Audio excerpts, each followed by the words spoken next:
We have a selection of videos, a menu of options to discuss what the hell is going on with the Straights.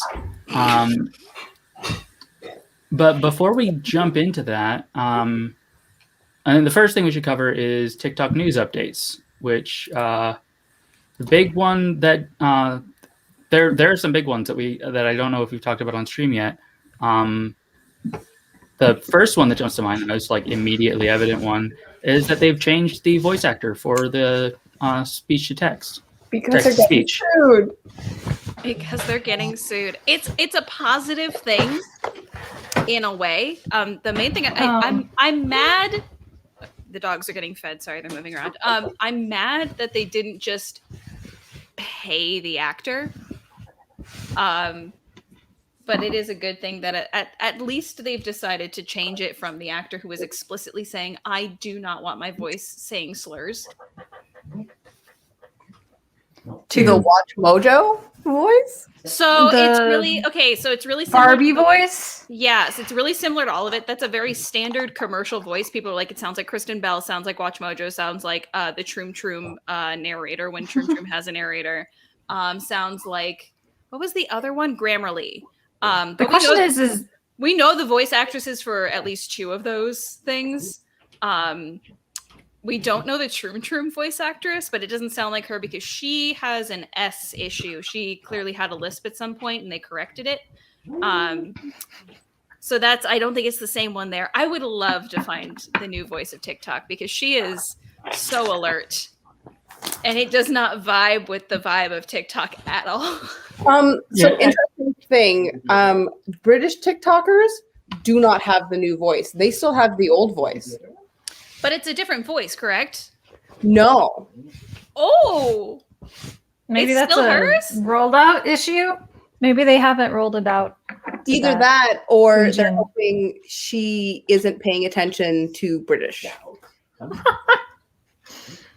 Someone left a comment for me that said, like, why do I get the sense that they also didn't pay this voice actress and their strategy is just like, hope she doesn't find it? Like, how long can we dodge this? Because, yeah, I mean, I do feel like I've seen a few people say that they think that, like, she must have won the lawsuit. I don't think that that's necessarily true. I think what happened is it got to be a big enough news story that it would have been very inconvenient media-wise, like optically, for TikTok to retain that voice actor. Yeah. The other thing is that it probably hasn't even gone to court yet, but in Canada, which is where she is based, the copyright infringement that it would be starts at $75,000 per incident. Yeah. Would it be under Canadian jurisdiction though? Because it was for a Chinese firm. It would be she is Canadian. She can file it in Canada. TikTok is based in Canada. They can go after them. It's how I went after a US, like a company that was Canadian, but it was based out of the US. So they did have an office in Canada and I went after them. And I was like, so your options are court or paying me. Mm-hmm. And they knew as soon as I said the word court, the fact that it had been viewed 6.8 million times without trying to find out who I was, which, by the way, Vice figured out my handle and who I was within 5 minutes of seeing the video. It's not hard to find me.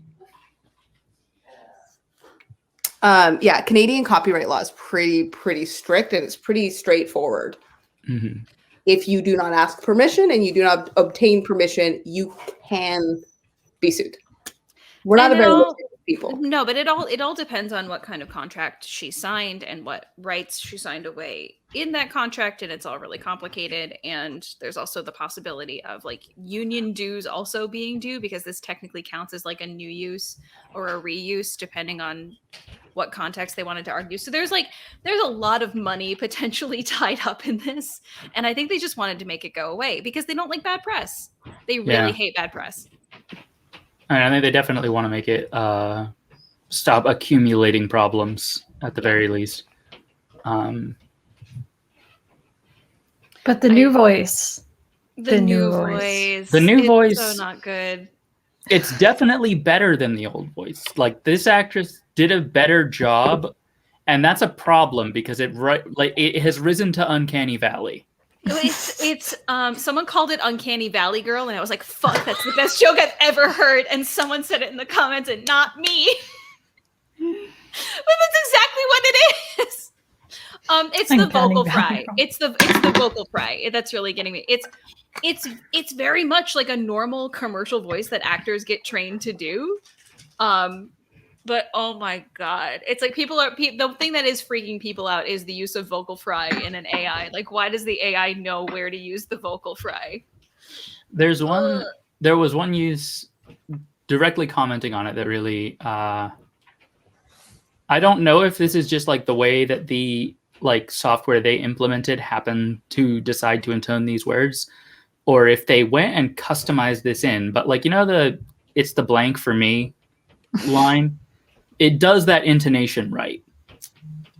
It did a lot of intonations correctly. Yeah, and it is really weird. Because like it's one thing to get the like intonation of a sentence right in like normal grammatical structure. It's another thing to get the intonation of a meme right in the in its function as a meme. It's not necessarily that the actor did any better. It's whatever software they're using is way better. Yeah. And I'm like, does that mean that I retract my earlier point that the actor did better because that was unfairly critical of the voice actor who did the previous stuff. Because text-to-speech software can be like, does that mean that they completely change SaaS offerings for speech, like text-to-speech software? Because like the old lady, yeah, she just did not have the intonation to hit that uncanny valley, and it was straight up like a TikTok meme to use her voice and the robotic way it was. She said TikTok wrong. She said the name of it. She always said TikTok, and I miss that she said TikTok. That was part of the charm. But she said, what did she say? She said chemistry things correctly. If you typed out chemistry like formula, she would say them correctly. Yeah. But now that she also recorded these things, some of them like 10, 15 years ago. Yeah. Like they are very, very, very old. So technology was much different back then too, with what they would have been able to just like listen to music like now versus music recorded in the 90s that hasn't been remastered. Yes, if she said no, she'd read it as nitrogen monoxide. Correct. She was doing her best. Okay. I would like everyone to know that in preparation for tonight, I have decided to cause myself pain, suffering of what is more painful, straight TikTok or waxing my legs. It's gonna be straight TikTok, and I'm real sorry already. This is also gonna, I guess, be kind of a blind react one because I'm not sure any of you viewed the videos. I wanted to experience this live on air because it's real bad. I'm not sure if it's straight talk or if it's messy talk, but it's something in between. Wait, why are we Canadian? So that's the thing. I didn't do anything.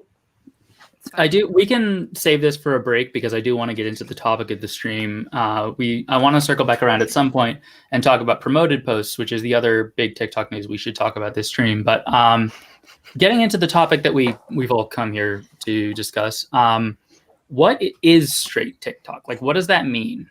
A hellscape. I think it started as standard TikTok, like what you saw when you just logged in and like you didn't dive further underneath the surface of TikTok is what it used to mean. I think it's starting to mean the weird, messy TikTok that like lacks consent and normal relationship boundary. Like it's gotten weird. It's definitely straight TikTok from me has always been the stuff that like 80% of straight people are just like, yes, this is funny. This is funny. This is funny. Kind of like how like for in boomer world, the funny jokes for a lot of adults ones, especially white ones, Ooh. are, oh, the old ball and chain, and like the making fun of their wife, and the I'm in this relationship against my will sort of thing of like. It does fall in the same place as like okay boomer type of content in some ways. So I think there are basically two ways we can try and answer the question what straight TikTok is, and I'm hearing both of them here. One of them is it's just the stuff that an untrained algorithm shows you, like the stuff that TikTok shows you when it has no idea what to show you, and so it's just throwing the most popular stuff from every side of TikTok. The other is, I think, in the sense of straight that is commonly used in like queer theory, which is normative culture. So like straight TikTok is the TikTok of the culture as opposed to the counterculture. I specifically think that it did used to be what TikTok gave you with no prompting whatsoever. It was just sort of what popped up. I think now you have to actively make a turn in order to get there. I don't agree. I like yesterday, I accidentally spent some time scrolling on my For You page on one of my other accounts that I don't interact with the For You page on. And I was super confused by the weird, normal ass shit I was seeing. And then eventually I figured out I was on the wrong account. And I switched back, and my For You page went back to weird. But I saw like 3 of the videos that Kit sent me today to share on stream. So they're definitely the stuff that comes up for an untrained algorithm. Jesus. Yeah. But some of it came from courtesy of my sister, who seems to be on StraightTok. I appreciate that she sends me this content. I think there's 2 levels of straight talk. There's the, palatable, this is probably funny to everybody, that sort of things. All fart jokes are funny to 2-year-olds. It simply is. But then there's a level where it's like slightly more nefarious of like, if you like all of these things, you'll probably also like these things. But if you don't like a couple of these, we're not going to show you this sort of thing of like, where they start filtering them over, because there is straight trends that happen on StraightTok that don't end up on the For You page of like an untrained algorithm. Because sometimes I end up in there because I have made a wrong turn, and I am horrified. And then there's also like when StraightTok gets a hold of other trends, and then you don't understand what they're doing with them. Like they'll get a hold of like cosplay audios, and you're like, what? Do you know what this is? This is a Danganronpa audio. No, they don't click on the sound.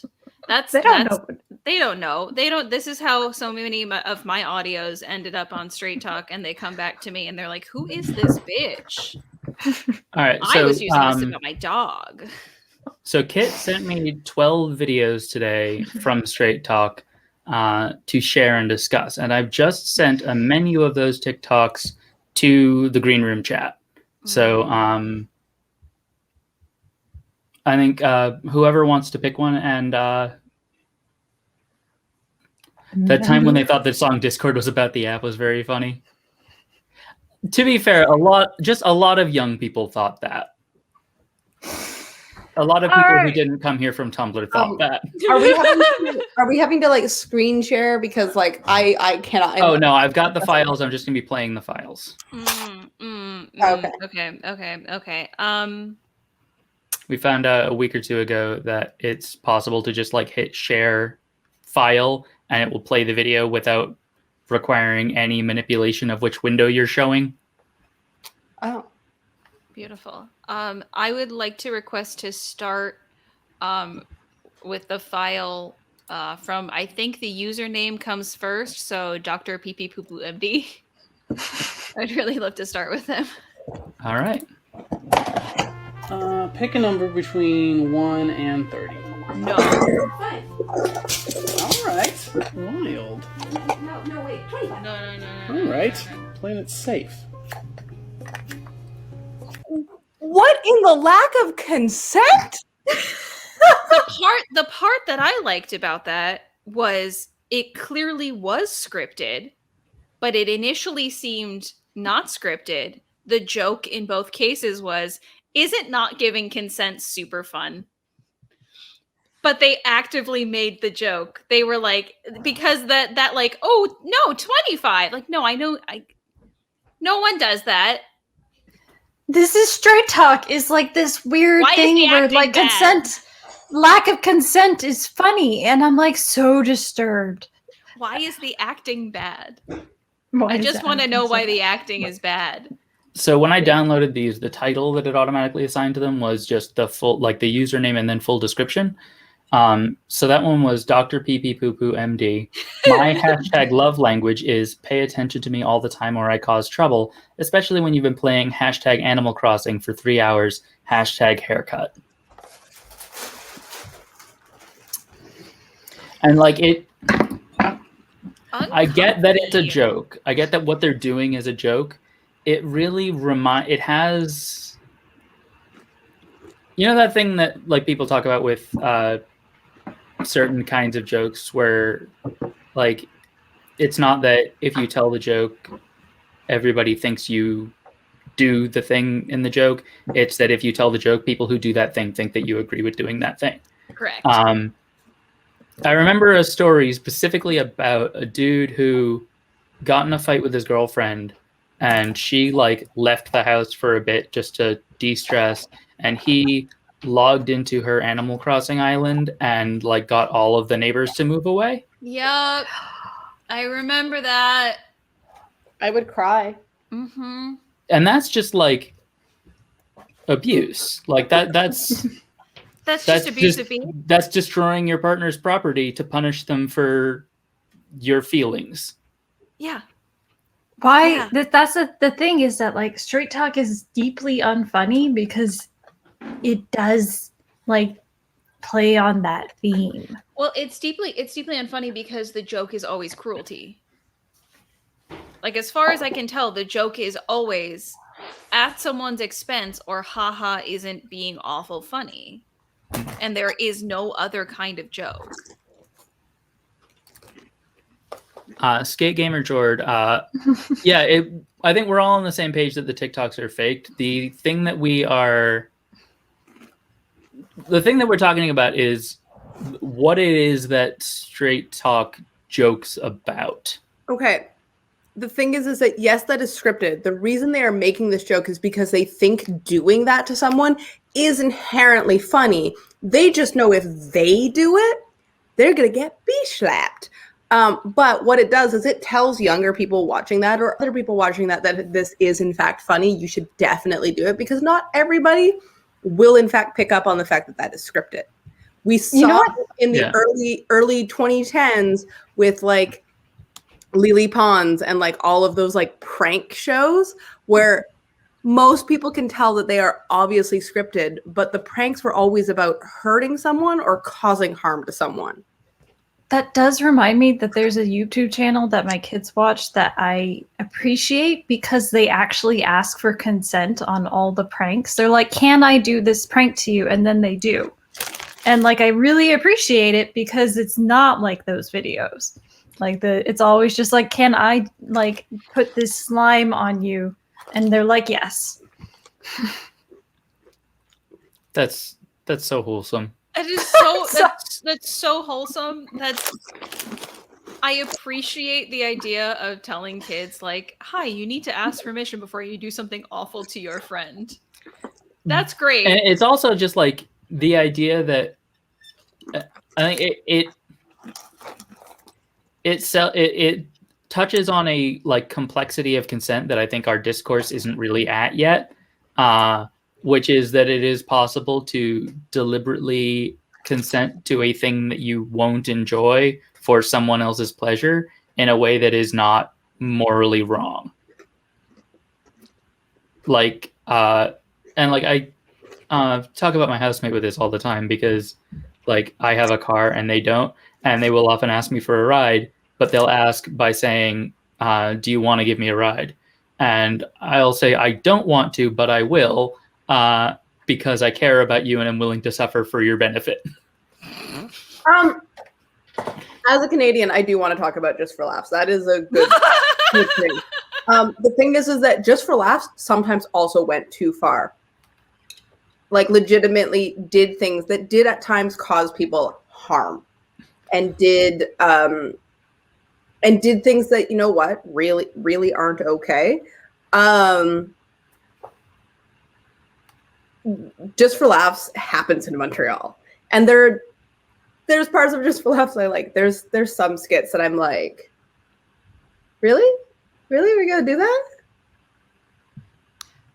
I mean, I'm thinking I don't have, this is my pride. It's like I have a great bar for like what a healthy non terrible prank looks like? No, because I grew up on like Punk'd and Jackass, where it's like every prank ended in like bodily harm or like celebrities crying on the sidewalk. You know what? Perfect prank, releasing a bear with Hep C. Why? No, I don't want you. No, we're gonna move to the next video. We I need, don't need we you to need to explain get that New Girl clip just to have on hand for when you talk.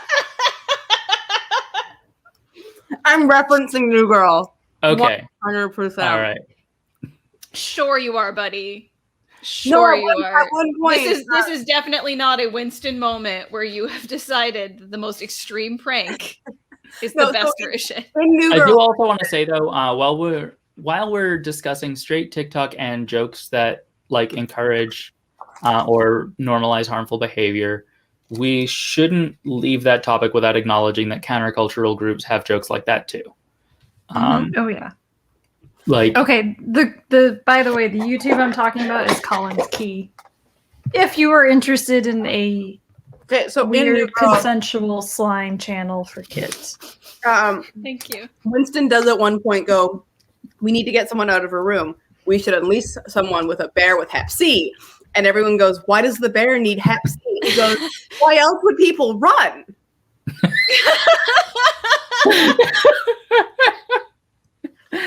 Why the fuck was that show so good? all right. Do we want to pick another TikTok from the menu? Yes. Would someone else like to pick a TikTok from the menu?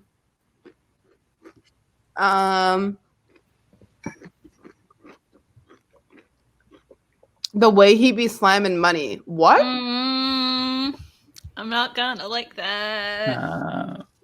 Where is that? Going to go out with the boys.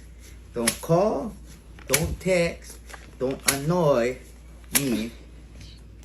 I'll see you later on. Whoa. Love you.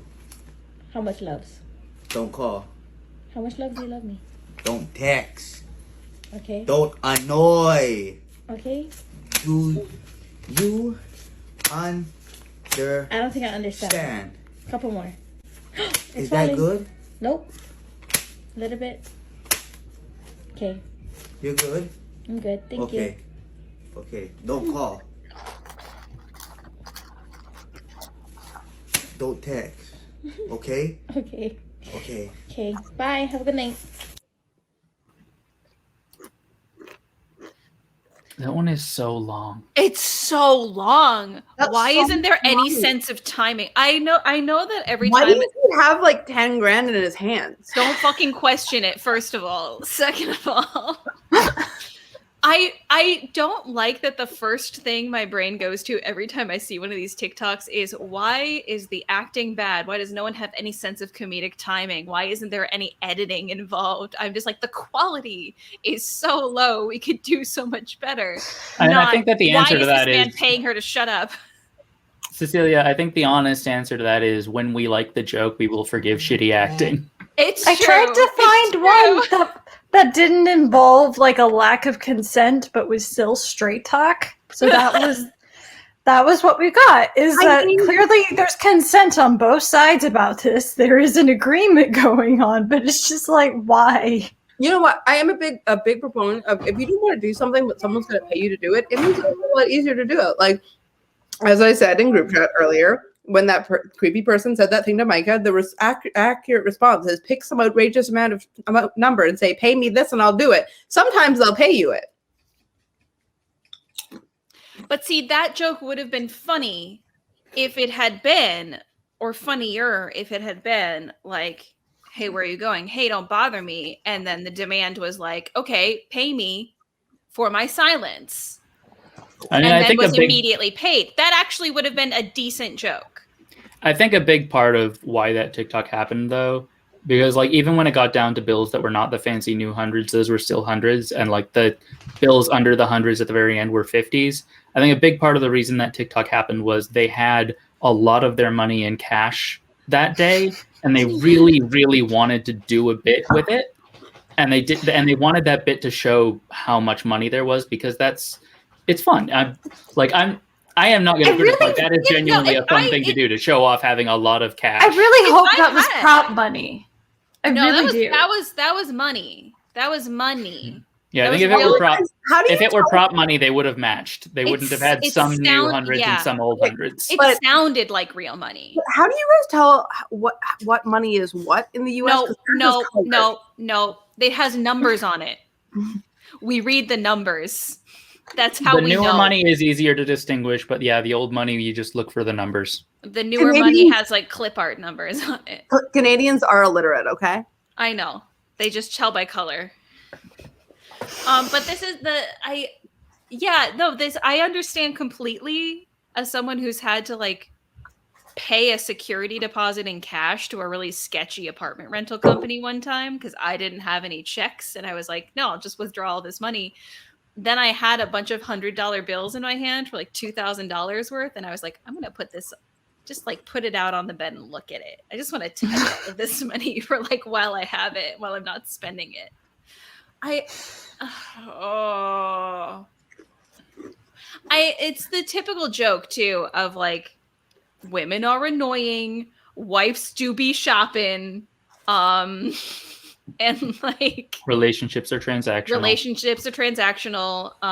And for some reason neither party enjoys it. Mm-hmm. We're in a relationship with someone we don't enjoy being in a relationship with, because that's what marriage is about, you guys. And communication is a chore that you can pay off. Mm-hmm. Mm-hmm. I want to pick the next one, by the way. Do it. All right. I want to do the Shrek donkey waffles, like the user two. It's like the last one. Oh, I love the Shrek donkey waffle audio. Can I stay with you? What? Can I stay with you, please?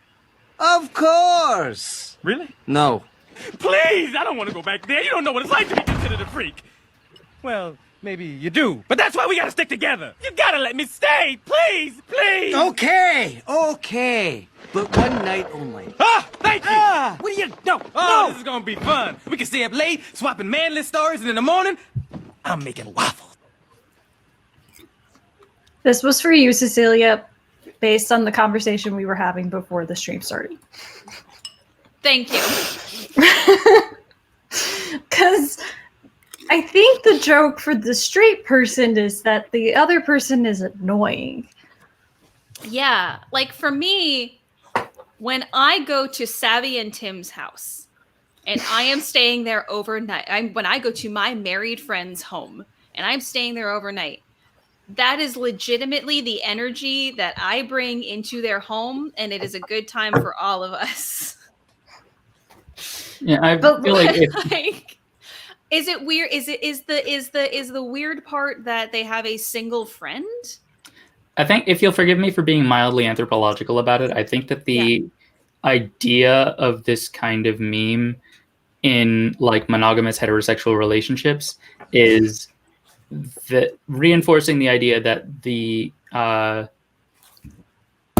people participating in a relationship are not supposed to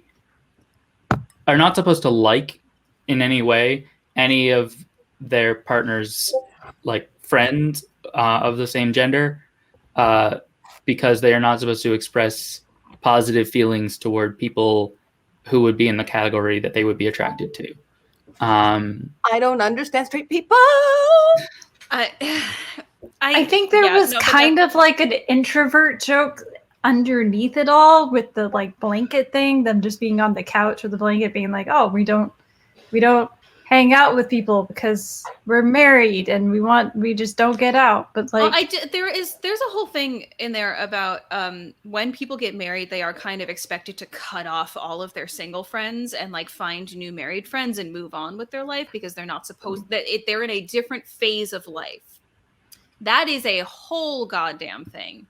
And that is a thing that like I've been on the opposite end of like friends getting married who were always like kind of painfully straight, and then I don't talk to them anymore because they're married now, so they do marry to people things which don't involve having a life outside of your spouse. It's really interesting as someone who lived with a married couple, and everyone was like, "Oh my god, I can't believe you live with a married couple," and I was like, "It's just two people who share a room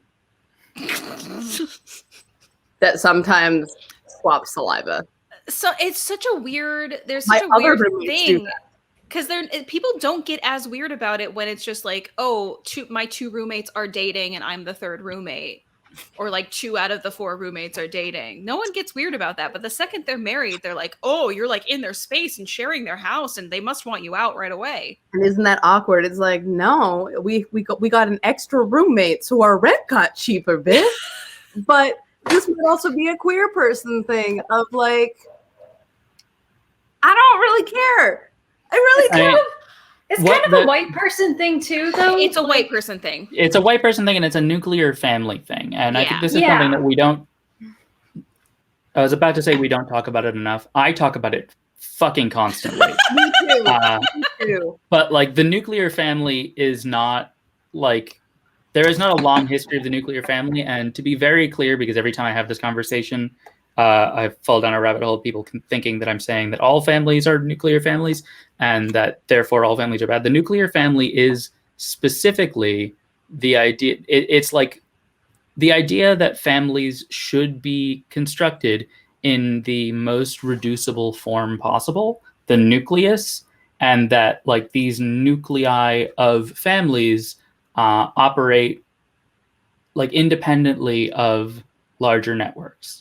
And the nuclear family is parents and children.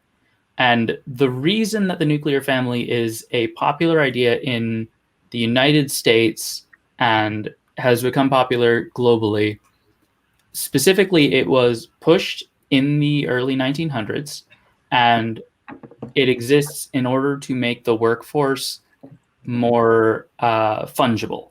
It makes it easy for that family to pick up and be moved somewhere else. Essentially what it is like, and it comes from the, like, before women joining the workforce, the model of capitalism is that like men do labor, women reproduce the workforce. So the family is just the man and then a support system of other humans who are there to like maintain him at home and reproduce him so that there are more laborers later. And anything more than that is unnecessary detail that makes labor complex. But it also factors in, especially when you look at North America specifically, this idea that like you don't want the grandparents there, you don't want cousins, you don't want anything else, because having those people in the house detracts from the necessaries of capitalism, of, you know, everyone needing a house, like everyone, you know, there's only 4 people to a house, or, you know, parents and children. The cost of childcare now, especially in like the modern times, because women no longer stay at home. It's changed from back then.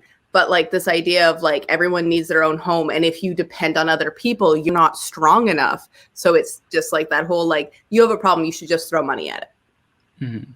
This is all like, I do want to just throw out there, just like I'm not going to get into it, but this is all definitely more complicated than I'm saying here. What I'm describing and what is it describing are significant factors. They are not the only factors involved in the production of the nuclear family as a concept in the world. And this is not a sociology lecture. So I just Pick want another video. I mean, it's a little bit of a sociology lecture. I'm gonna pick the next video. I will actually before we jump onto the next video, can we take a minute and jump back Yeah. and talk about promoted videos on TikTok? Yeah. Can we before this? No. Capri Sun, please sponsor us. Call it Did you call it Capri Sun?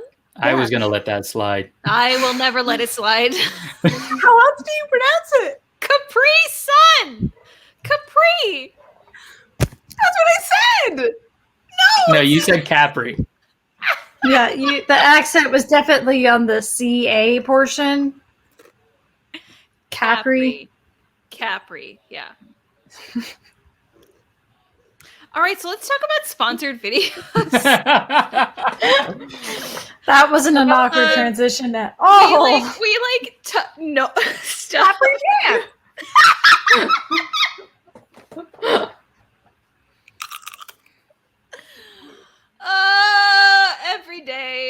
Every day is some. Or better yet, Capri pants.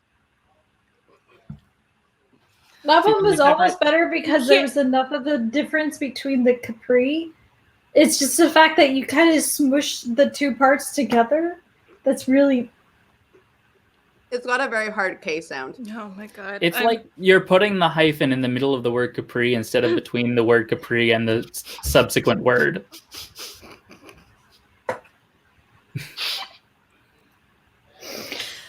Oh, I just want to talk about sponsored videos, please. All right. So TikTok has been rolling out the ability for creators to pay for additional exposure in their videos. I recently got this option rolled out on my account. It's a setting in your creator tools in the menu that you might already have, you might not. It's a little fire button, and it gives you a few options. You have the option to spend coins on a push for your video, and coins are the TikTok currency that you can buy with real money, which previously I believe could only be spent on gifts to creators in lives. Correct. So you can spend coins to increase your to have your videos pushed out more, and you have a number of things that you have a number of variables that you can, or goals. There's a set of, I think, 4 goals that you can select for what you want the ad to do. Get a lot of views, get a lot of followers, get a lot of traffic to your website or your bio link, and I can't remember what the last one is. I don't know how they guarantee the followers. Like how... So they're not guaranteeing anything. Let's be very clear. It all says estimated. Nothing says guaranteed. That's the thing they're falling back on, is it's estimated always. And if you don't, so some people have coins, some people have just money, which is a fun little difference. Don't know why that's true. I also have coins. You're right. It was only 3. I didn't. Yeah, it's only those 3. Yeah. Put a 4th line there for some reason. Yeah, it's just those 3. But they guarantee absolutely nothing. Yeah, and there's like a lot of, this is not revolutionary. Like, let's be very clear. Pretty much every social media platform allows you to pay money to promote. The coins do not translate directly to dollars. There's like a conversion rate, and then you end up paying TikTok some kind of fee in there. I believe you also get a discount if you buy more coins at once. You do. It's very slight. I have now given TikTok 70 of my American dollars to play around with this fucking feature. I have a very strange question, actually. I don't know if we've even realized this. If you promote a post, the people that have Creator Fund, do you get paid for those views back? I don't know yet. I'm waiting for my analytics to come in for the days that I've done, because that's another thing that we just don't know. No one has said anything about it yet. I mean, one post, it's going to be really slight for me. One post, I got 8,000 more views that were like the promoted views, 8,100. So that's not going to make a huge dent in how much I get paid. And that's not, I don't know what portion of those were foreign, but if I see that the rate is about 10,000 lower than it should have been, then I'll actually be able to sit there and figure out precisely what happened. Yeah, we have no idea. I've been wondering about that for the past couple of days. There are a lot of things going on with it. A lot of people are like sort of standing up and being like, oh, the end is nigh. This is the apocalypse, and that the reality is like every single social media platform has promoted posts, and we all just kind of ignore it. Like you get those Twitter posts that are somebody just like promoting a terrible tweet that they made that they thought was funny, and you just scroll on by. So at least with Facebook, because someone from Facebook is now at Kim Tom. No, YouTube. Never mind. Okay. Brain. But when Facebook brought out promoted posts for the pages for the first little while, you were able to ignore them really, really easily. You just went on as normal. And then they made it so that if you didn't pay, you got no views. I want to say the other thing that we should talk about, and we have talked about this a few times before in TOCA, I don't think we've ever talked about it on the live stream, is that the like dynamics of availability of views changes as the audience of the app changes. And there are two significant, like relevant things to that question. There are more people creating content now than there was this time last year. And the people who spend time on the app are spending less time on it than this time last year, because they are not trapped in their houses like for all time. Unless you're in Canada. So there was a period of time during the pandemic when it was very easy to get a lot of exposure. That is not the case anymore, just because there are not as many views to go around. That is going to result in a like depression of everyone's exposure, and it may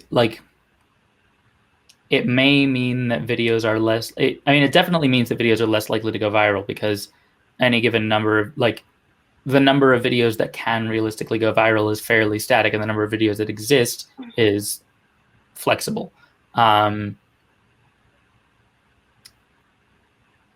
It means that like all of us struggle more, and that does not necessarily mean that TikTok has built a system to deliberately suppress content that is not being paid for. Which is not, I'm also not saying that TikTok has not built that system. I just we need to be clear that you would see this consequence both if they were doing it on purpose and if they were failing to do anything to help with it.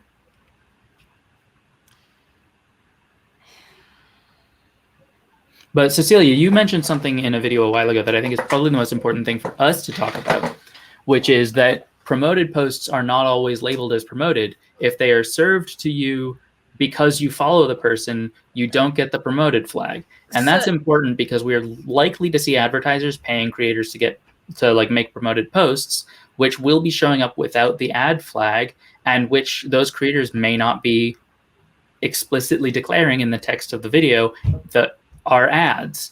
That's a really big issue because that's illegal. It is illegal. And when that has happened in the past, it has tended to fall on the creators. Yeah, so this is for the legal responsibility for that. The problem, yeah, so this was the thing that I actually found out that was probably the most interesting, was it does kind of look like Kit's idea from probably 1,000 years ago at this point, that the following page, For You page, and ad feeds are all kind of their own thing, governed by their own systems, and they're just kind of injecting into the For You page every now and then stuff from the following and stuff from the ad feed. And so what that means is that when people who do follow you and when people who are like your potential audience who is going to be in their For You page lineup anyway, they don't get that sponsored tag. And so if I were promoting a product, I'm very hyper aware of this as somebody who has been on the internet talking out loud and working for companies for a long time. You have to have specific tags on it. You have to let people know that it's an ad.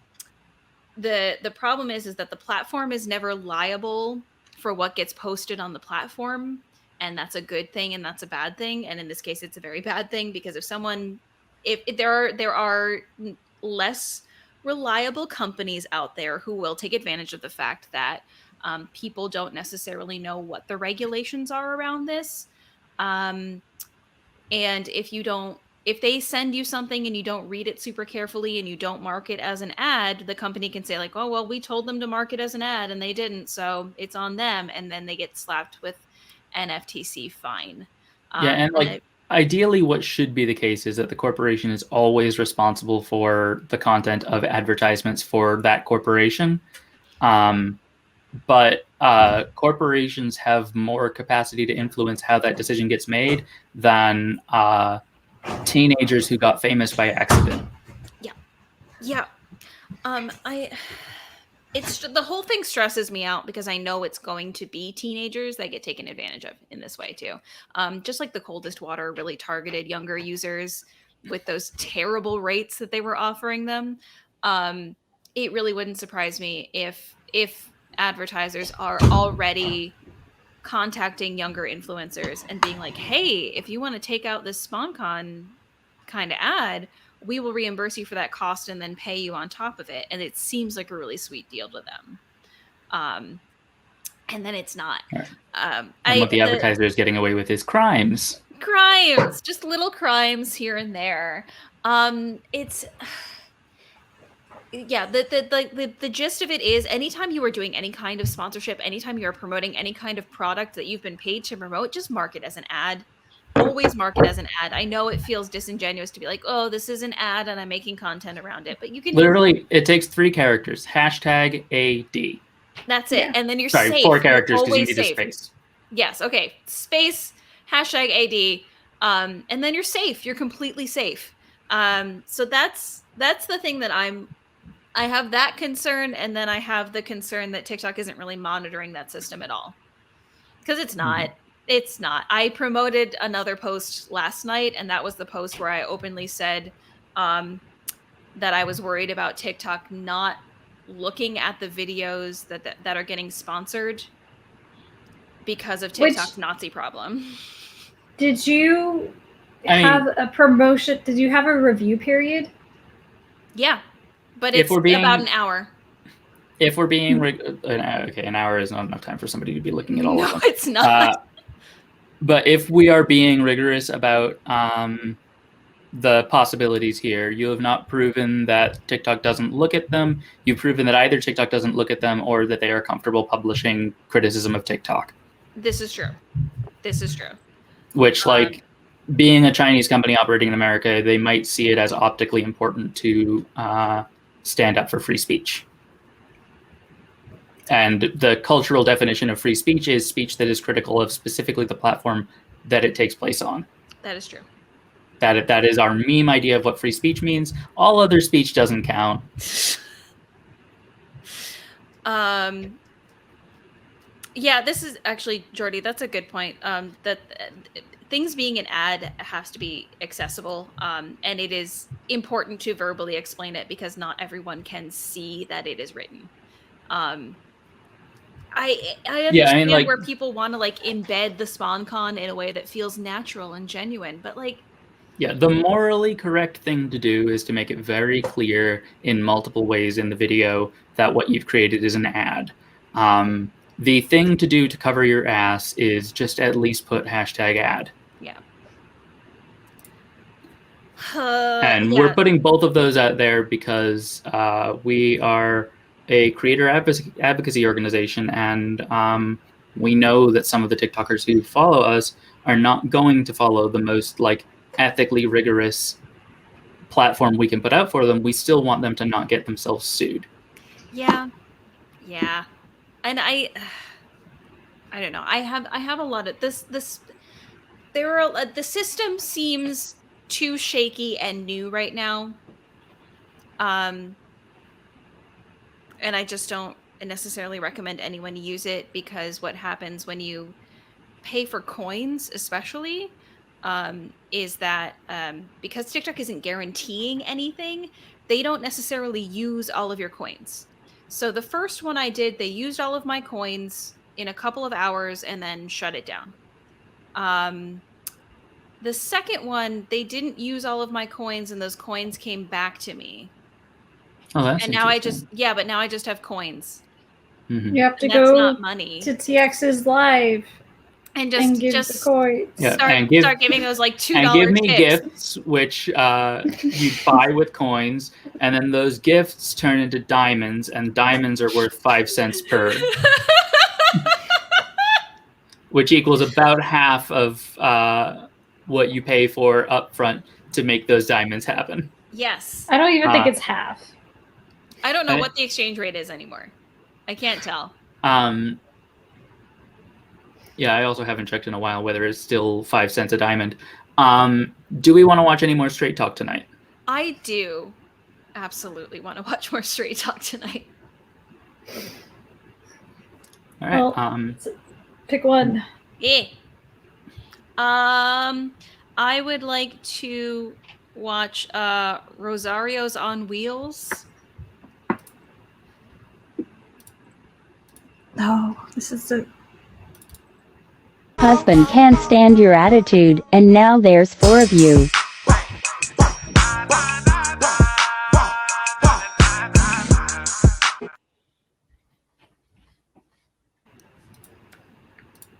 That is not the only one of that like out there. That is just one of But dozens I I've seen. also hate your kids. Like, Yeah, I love the implication of like, you know what I hate? My fucking children.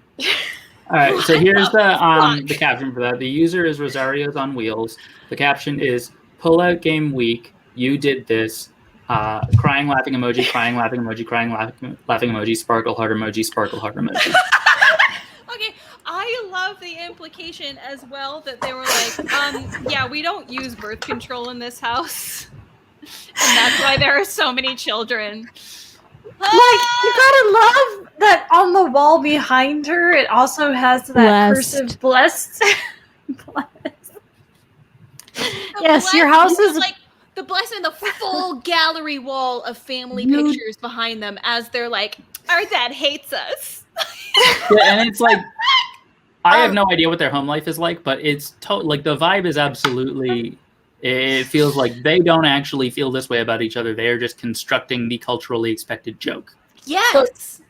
But it also definitely has the dripping vibes of whenever like straight couples end up pregnant and they find out it's a girl, everyone's always going to the dad of like, guess you're gonna have to try again for that boy. Yeah, it really does have that vibe of like, wow, dads certainly don't understand their daughters, do they?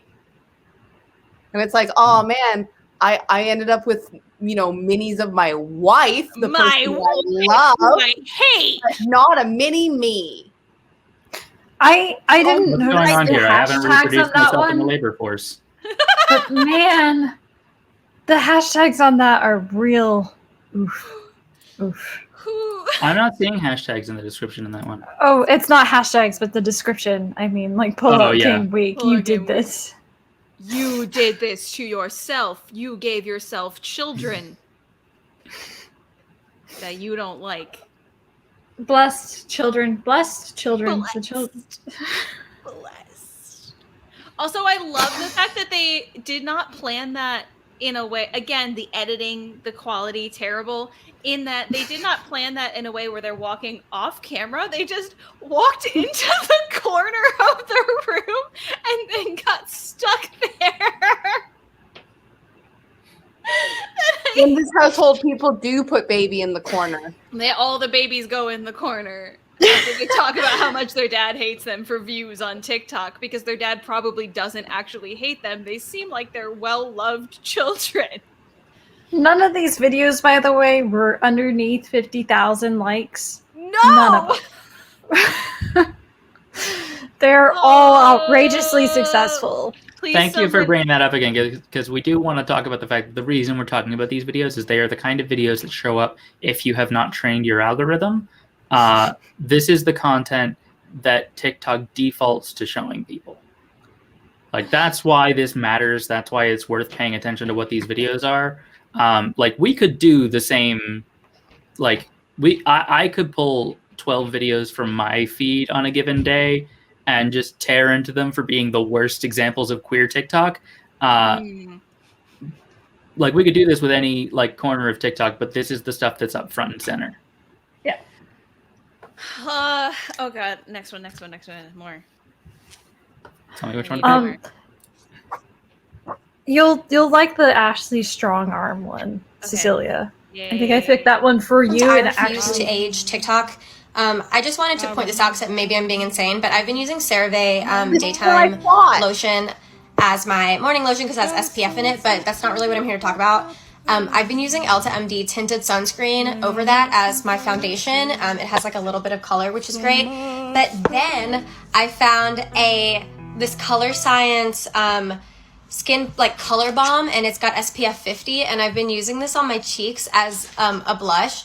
But it doesn't stop there because I've been using the same thing, Color Science, in the darker pink as my like lip color, and everything on my face right now is sunscreen. Am I being insane? Someone let me know. I also have this as a bronzer. I've got layers on layers. I will not age. I do not want to age. Okay. Why was that so long? Why was that so long? Okay, so I was already in the comment section fighting this person because I am the resident gremlin about sunscreen. I know we can't get into it about sunscreen right now. No. The whole big thing here is like she's going through this routine of she's putting on a whole fuck ton amount of sunscreen. She never once says, yes, I reapply every 2 hours because that's what you need to do so that you do not age. Sunscreen doesn't last all day, folks. It doesn't matter if you put 9 layers of it on your skin. Yes, this is not the skincare. This is not the Thank you skincare for line. that update. So she should add to her routine a spray sunscreen that just like also works as a sealer.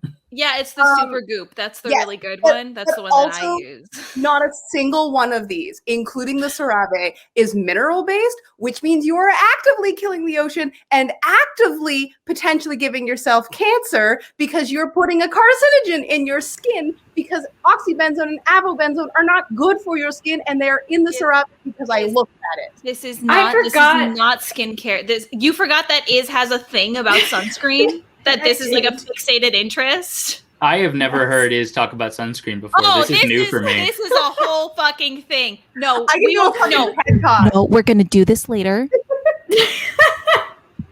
But the thing that's getting me, the thing that made me start laughing was the music cutting off. Just like 15 seconds into the 1 minute video, she picked a 15-second sound for a 1 minute video that blew my fucking mind. I'm gonna be totally honest. I liked this video. This is exactly the kind of meme nonsense I'm into. Here's the thing. I appreciate her being like, yes, let me go crazy with the sunscreen. That's whatever, fine. Thank you for the product recommendations. My whole thing here is in the back of my head. I have a voice screaming, "Why are my fellow white women so scared of aging? Why are we so scared of it?" And it's because all we have is beauty. Our only capital is beauty. And it's not power. It's just capital. We just have that. And then once we get a little older, we don't have that anymore. There was an excellent video made by a Black woman, and I do not remember her handle, but it was talking about the fact it might have been Twitter. It might not have been TikTok, but there was an entire thing where Black women were like, white women are really afraid of aging, yet y'all are so fucking like wild, feral, that you just will walk out of the shower and not moisturize. Feral fucking behavior. And it's like, yes, wearing sunscreen is important, but like, you just don't see how ashy y'all are. And I was like, yeah, that's fair. But like, I am angry at this video specifically because she is spreading misinformation about. I know. It is not. I have to fight people. I know. Okay, we gotta go to that. We gotta go to the next one. I do want to toss out there, and I am sorry for being the devil's advocate person on all of the StraightTok, but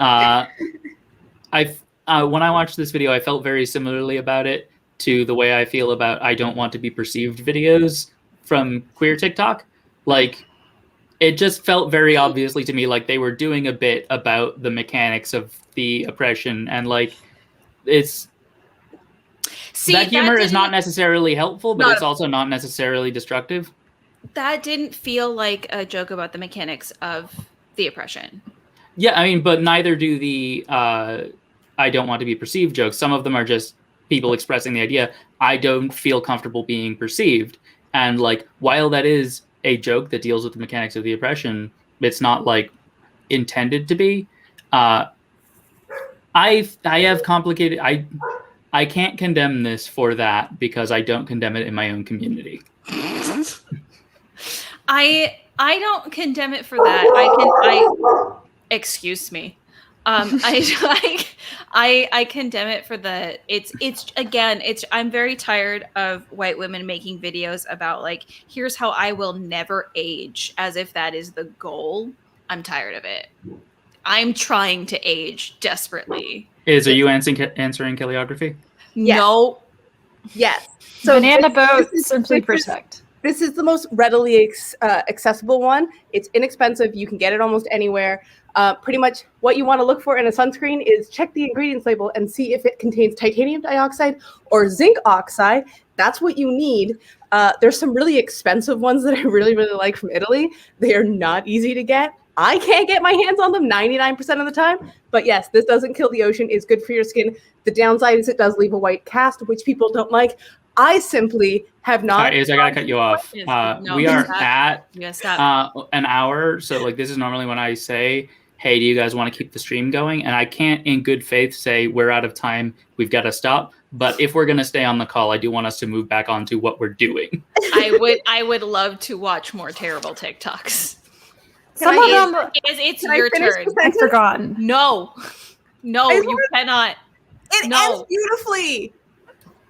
So the other alternative is you can get a zinc oxide or titanium dioxide stick. Sometimes they come in colors, and you can give yourself the lifeguard nose of the 80s. Thank you. All right, who's got the next? Right, technically title? is, but I don't know if is looking. Technically is. Ooh, what about? Do we want to do unnamed video or for educational purposes only? What are you looking for? Educational purposes only. Brandon McDuffie is the unnamed. Or the lever action. Yeah. So we're doing lever action? Do lever action. Lever action. It's lever action Jackson. Tell me them by the first words in the title, because that's what I'm looking for. World is no longer a safe place. Teach your kids. They will. Okay. What is an IFAC? Okay, on 3, we're moving, okay? Okay. 1, 2, 3, move.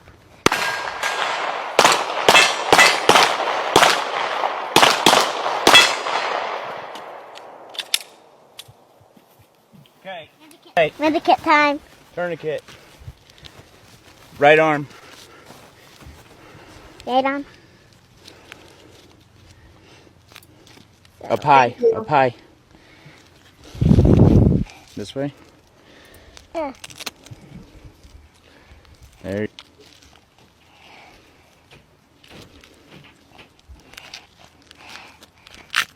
Keep turning. Still bleeding. Nice. There you go. And this little.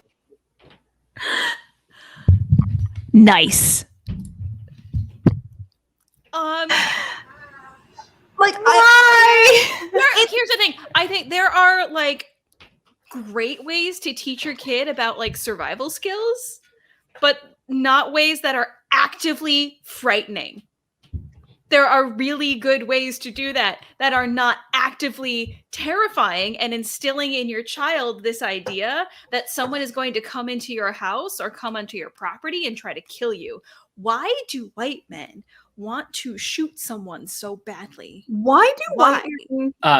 Jord, at the top, we talked about this at the top of the stream today. You can go back to the VOD for more about that. Also, after this call, we should talk about what we're doing with the stuff that's been archived to YouTube, because those are currently, none of them are public. But yeah, we talked about this. It'll be in the VOD. Why do white men want there to be like a war? Why? I mean, there are a variety of reasons. Evangelicals want it because they think it'll be the rapture, and like they do think the aliens are coming. White supremacists want it because they think it's going to be a race war, and that the other races will go away, and are convinced that other white people will ally with them. How many likes did this video have? Oh, it was way too many. Over 50K. Kit said so. I know, but like, how many over 50K? Like, what? I'd have to go look. Tell me later.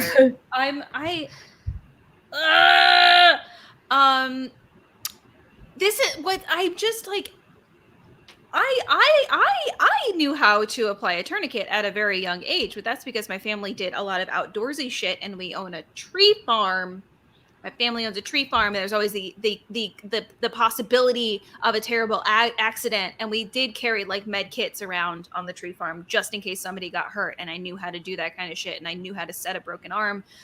I feel like I'm losing my mind. This is actively very. I mean, it was also movie physics. Like, a pallet isn't going to provide cover for you during a gunshot. I feel like one of the other things that there's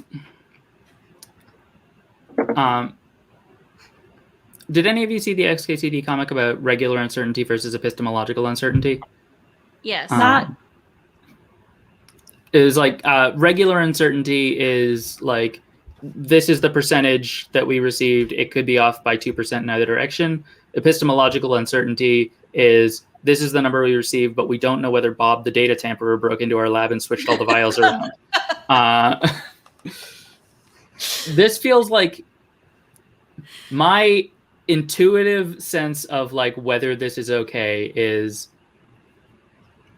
if the question of whether you're going to face this scenario is a matter of like regular uncertainty, and in the sense that like, this is a thing that happens, we don't know whether it will happen to us, that's reasonable. If you live in a world where this thing is happening, that's reasonable. This is the other kind of uncertainty. This is, maybe we will someday live in a world where this training will have been necessary. And there are so, like, that's any kind of like, any effort, like putting aside the trauma, because this is like, this in particular is obviously a traumatic thing to do to a child, but putting aside the trauma, any decision to train somebody in anything has an opportunity cost in the things that you are not training them instead. There are so many other alternate futures that this parent could be training that child for that are just more likely and more fun. But this is the same shit as the people that at the start of the pandemic, like the doomsday preppers, the people who should have been ready and raring to go and like, finally a time to use my skills. They were all pissed that they didn't get to go out into the streets and kill somebody, even though they were like, this should, so it tells you what they're actually preparing for. They're not preparing for the possibility of something bad happening. They're preparing for the possibility of being able to do violence and be the king of their fucking domain. And they were real upset that the thing they did not anticipate being sold out and them not being able to prepare for is toilet paper and hand sanitizer. They've been like building up so many cans of food, beans. and water, and they're like, all this is like, infrastructure is going to crumble, and it didn't. But there wasn't like. The thing about apocalypse narratives that really like bugs me is like every apocalypse narrative I've ever seen assumes there won't be an internet anymore, but almost none of them provide a reason why the internet would go away. No. And it obviously doesn't. Like, if it's a virus, the internet will still be there. We're on it now. Like, I will give a pass for like narratives written before the internet was so widespread, but anything written from like 2000 on, where is the internet? What happened? Explain it to me. So I do want to like touch on that, because the thing is that as someone who this will probably affect the US too, but in Canada, at least, my provinces, so there's like Nova Scotia, New Brunswick, PEI, Newfoundland. Every single one of them went dark of all cell phone and internet one day because somebody doing construction cut the main line. Well, that happened to the power grid in all the way up and down the East Coast in 2000. I'm not saying the internet is invulnerable, but and this is something that just give me 1 second. And then we saw in Texas, the power goes up. If we lose power, we lose internet.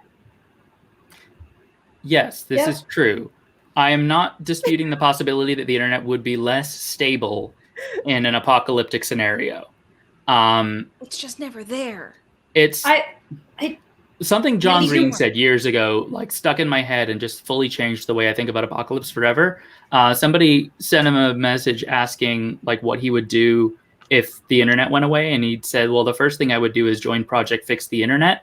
And I really at that moment I realized, oh yeah, if we had an apocalypse and the internet went away, the first thing I would do is hitchhike to the nearest university and join and ask the people who are building internet maintaining teams how I can volunteer to help. I just want to tell Cecelia that the Four Horsemen of the Apocalypse series actually does address this in a way where slowly communication goes downwards. I will read your Four Horsemen smut. Also, there was a TV a movie that was made about COVID. No, a scary one. No, but it was like a scary whatever. And in that, everything is the internet still exists. And it ends up being the garbage men that are the evil people because they take over because they all die. Most of them die. So it's just this lonely garbage man who's been treated like shit, who's risen to power and is now taking it out on people. Waste disposal is very important in an apocalyptic scenario. Yeah, and I feel the overwhelmingly likely scenario is that the person doing the garbage would be the most altruistic person in a social system. This is not necessarily true. But what I did learn from the past year was that the people who should have been prepared were not prepared. No. And the people that really shouldn't have been prepared, most of my coworkers as letter carriers who are just simply crazy people, all of them adequately prepared. We were cool, we can't buy anything because everything's closed when we are done work now. Literally everything. Everything was only open 10 to 6. Another apocalypse point that I remember from Tumblr is the disability community talking about how ridiculous it is when preppers say, well, all the people with disabilities are just going to die, because all the people with disabilities are the only people in our society who already know how to live in a world that is not built to maintain their existence. Correct. One of my viral videos at the beginning of the pandemic was about the fact that there was no toilet paper, and I hated leaving the house, so I had subscribed to a toilet paper thing, and I was bursting out. There was so much toilet paper in my house. I could have bought a car with the amount of toilet paper I had. And it's entirely because I'm disabled and I didn't want to walk anywhere and carry toilet paper. I had decided that I would just have it delivered to my house. I can feel the segue that my brain wants to go down in this conversation, so I'm going to say we should pick another video. Yeah. Because I'm getting further from relevant. Can we do the other one, the Brandon Duffy? Yeah. I'm not sure that one counts as straight talk, but I just had to share. Oh, I've seen this one. Are you giving Daddy his tools?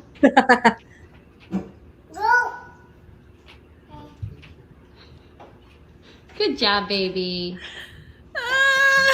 You got to teach him young. Why is this toddler trying to murder her father? Probably because he said shit I hate your mom. I don't think this counts as straight talk. This is just general. Okay, so if we go by the definition of straight talk is what you get given on default, this got given to everybody. So it wouldn't surprise me if somebody opening up the app this was one of the most viral videos of the day. So technically, yes, straight talk. Does it fit the usual straight talk tropes that we're talking about? No, it's just a toddler not knowing how to. Here's the thing though, her adjusting her grip on it. That's the thing that gets me. Is like she's holding it like she's gonna stab him, and it seems like normal toddler bullshit of toddlers not knowing how to hold things and sometimes holding knives like they're gonna kill you. But like, it's the adjustment of the grip to be like, yes, I'll hand this to you safely, father. I know how to do that. I feel like it started as a straight talk because the mom was probably like started videotaping her toddler being cute with her shirtless partner underneath the sink, but then it like caught that unusual amount of funny moment. So you know what? A painfully straight person would not post that video. Probably because not. that is not a great picture of domestic life. Genuinely, they would be like, it's weird. It's weird behavior from their kid. That to me does not read as like the same kind of household. Maybe they would post it if the child had been a boy, because then it would fit into the Oedipus complex. Yes, but that is a little girl. She's not allowed to do violence. No, she's allowed to do violence, but not to daddy. No, she's not allowed to. No, women not allowed to do violence. We post videos of little girls doing violence, but it's never violence that is the type of violence we would expect out of little boys or towards daddy. Because I've seen many videos of like little girls who are like losing their shit and like punching their moms and doing shit like. But it's never to dad because daddy's a little girl. You have to maintain that narrative of daddy's little girl, the little princess. Because fathers and daughters are morally unimpeachable.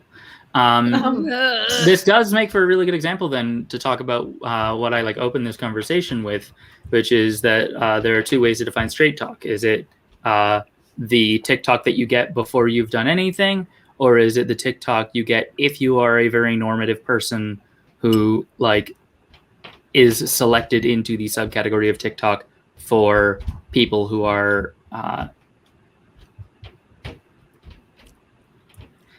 we need a word for real hetero. I want to say like what the opposite of countercultural.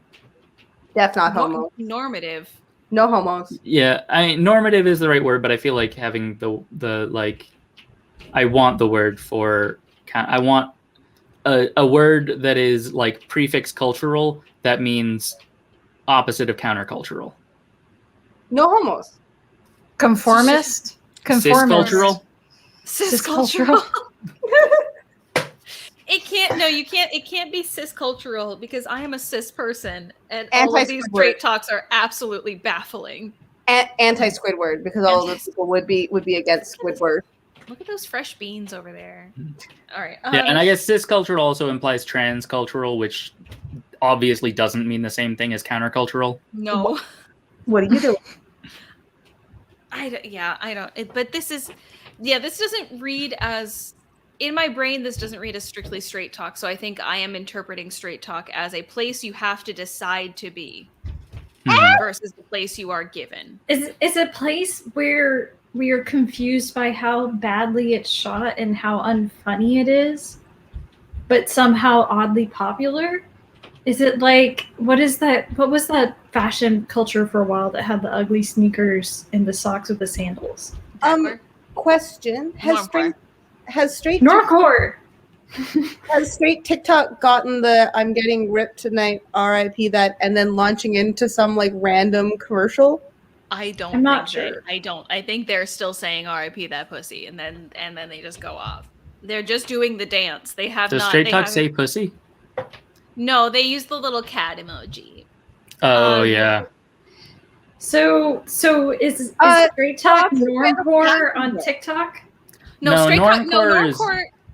Normcore is participated in by the counterculture. Like I think a lot of the time when you see people like adapting trends in a very not straight, it's like a queering of trends is normcore. It's not for like that's. I have feelings about normcore, but it's definitely a thing that people outside of the mainstream do. Yeah. Okay. I think normcore kind of sucks, but like it's not mainstream. Yeah, my vibe on what normcore is it's an attempt to market assimilationism as though it were liberation. Yeah. You know, like choice feminism. It's the choice feminism of clothes. It is the choice feminism of clothes. After this stream, I'm going to need Cecelia to weigh in on a pair of pants I want to buy because it might be a mistake. Oh, Jesus fucking Christ. Next TikTok. Let's see, what haven't we done? I want to do D Black saying I Am Legend vibe. Crying emoji. Even the sun don't shine. I got faith in you and I. So put your pretty little hand in.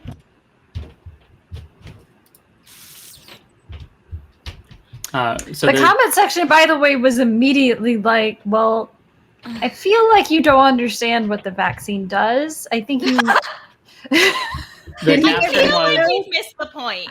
The caption was I Am Legend vibe, cry emoji, hashtag for you, hashtag trend, hashtag COVID, hashtag vaccine, hashtag Will Smith, hashtag TWD survival challenge. Hashtag Will Smith. The implication, okay, so the DJ Ayla Goat, oh no. The implication is that if you get the vaccine, you will eventually metamorphose into a zombie, which I feel like is the opposite of what vaccines do.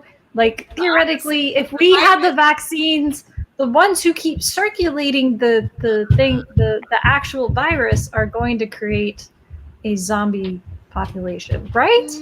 Yes. It's always a virus I mean, that turns to zombies. to be fair to the logic of this kind of nonsense, they are positing that the vaccine is a conspiracy that is not actually a functioning vaccine. Okay. Yes. Fine.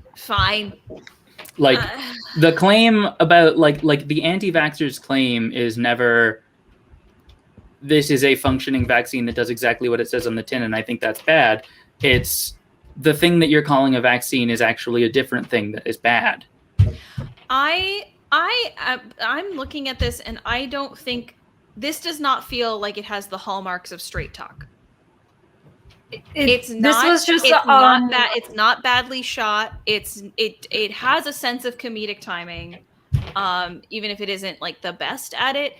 The music worked for it. Like it even had like the idea of like putting on like an environmental music that's like music playing in a car while you sing along while you're pretending to sit in a car and put a green screen behind you is already a step way further in like the production value direction than most of the other ones. I don't feel like this is StraightTok. This is just anti-vax talk, and that's a whole other fucking place. Yeah, and I think that's another thing about the like StraightTok being what you see when you first sign up. TikTok doesn't just give you the most agreeable content to the mass, like biggest audience when you sign up. It also throws shit at you to try and get a sense of where to put you.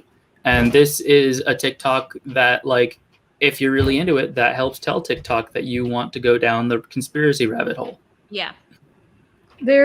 One of the first things that happened on one of the new accounts I made, and I was trying to click like on every video, was like in the first 50 videos, this video came up of a person who was like, do you see this tag in this Victoria's Secret bra? It's for trafficking people. And the internet was like, ma'am, that is a security tag. It's just like, it doesn't take long for it to be like conspiracy time. I am absolutely tickled by the idea of like the first step down the rabbit hole is a dumb fucking TikTok about a guy doing like an inverse zombie movie trope where the zombies are caused by the government. I'm not going to do this on stream, but I really want to talk to you at some point about theories of comedy because I want to go into that. Here's my thing. Have I learned about theories of comedy? Yes. Do I give a single fuck about them? Absolutely not. I understand. One of my life's ambitions is to write like a 2-hour-long Netflix special that is just a lecture about theories of comedy, but is absurdly funny. I know this. You have told me this, and I believe in your ability to do it. But God, I hate it. Every time we would talk about it, I'd be like, I know, I just want to tell the joke on stage and have people give me attention for it. Thank you. I mean, wait. that's what I want too. I just also want to destroy forever the argument that explaining jokes makes them not funny anymore. I know. Okay. What haven't we?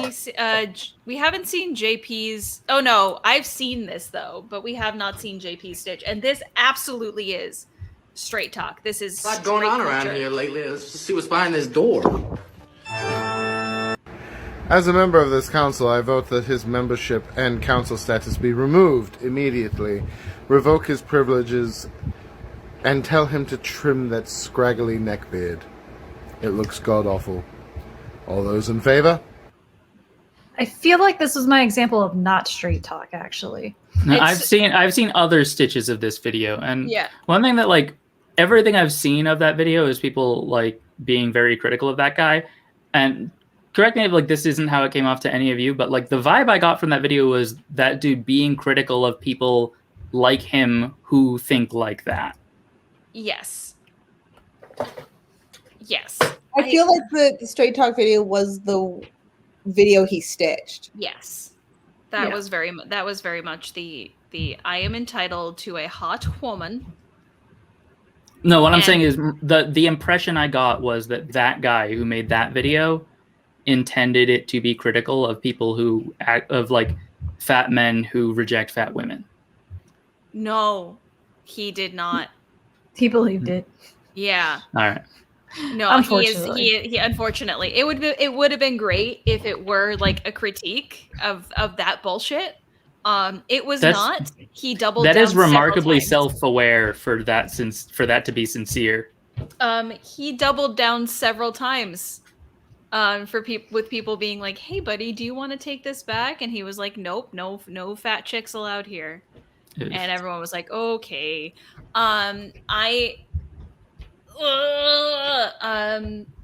Yeah, no, that initial stitch is pure straight talk in its purest form. I am entitled to a hot woman, and hot is only by socially acceptable standards. That is honestly like one of the things that I think is super common in straight TikTok is the complete absence of irony, and I think maybe that like is what threw me off here is just like I assume there's going to be a layer of irony in any joke that I experience. So I read that in. You read more meaning in, hoping, wishing that something else was behind this. Nope, it is simply a man who is so unself-aware that he said on the internet, "No fat chicks," as if that's an okay thing to say.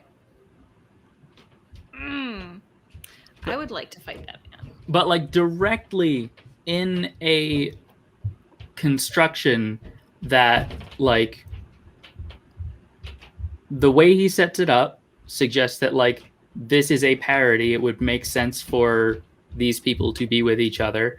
And the meme is about things that people are like refusing to acknowledge but should deal with. Right. But straight talk does not understand the level of irony needed to understand that meme. So when they hear the pipe organ, the da-da-da, that is not like something that needs to be addressed or something they should be looking at. It's just something bad. They're like, that sound mean bad thing. Therefore, when I open closet door, it worst thing I can think of, and then I close it. And that is the joke. I guess, yeah, that's really the point is they've never experienced needing to take something out of the closet. Oh, is that how you were interpreting that meme? Yeah, I guess straight people don't get that. We're just going to add some leg every time conversation gets uncomfortable. Oh, Jesus. Ma'am. What do we have left? We have JD and Cash. We can spit. Okay, so King Kang is explicitly about capitalism, so we might not want to start on that one. I would love to start on that one. This is Squidward, everybody. The nicest house on the block. Instead, buy one that needs a little bit of work so you can buy it at a discount. Then you go to the bank and get what's called an FHA 203K loan, which means they will loan to you on the purchase price plus the cost of the rehab that's going to take to fix the property up. To qualify, all you need is a 2-year pay stub or W-2, a 600 credit score plus, and a 3.5% down. That's it. After you fix the property up, your once rundown house now worth as much as the nicest one on the block, and that is how you do it. Remember, if you want to get rich, think like an investor, not a homeowner. Hello. This man is the reason that even though I have $25,000 for a down payment and closing costs, I can't fucking get a house.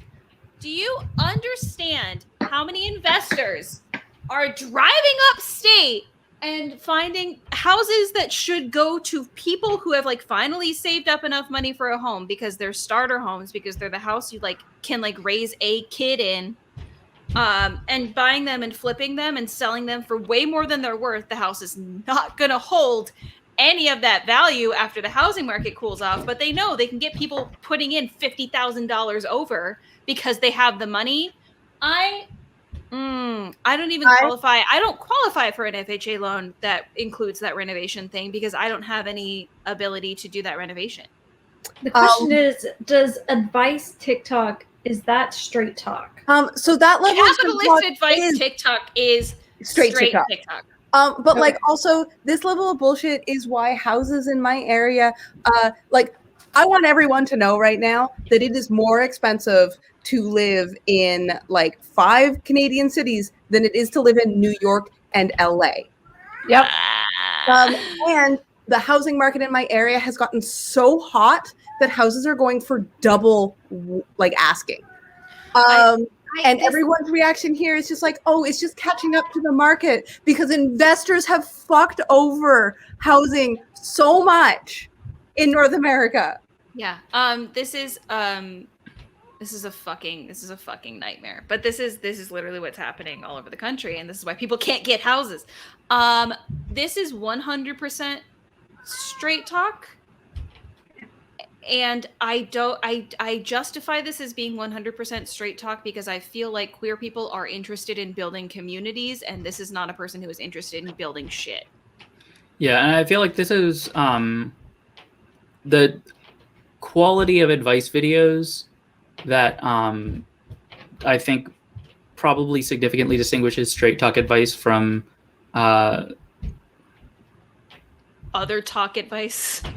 I was about to say real talk advice, but like that felt like therapy advice. That felt dismissive. Cis people are real. I've seen like 2 of them. I'm here right now. You see one right now.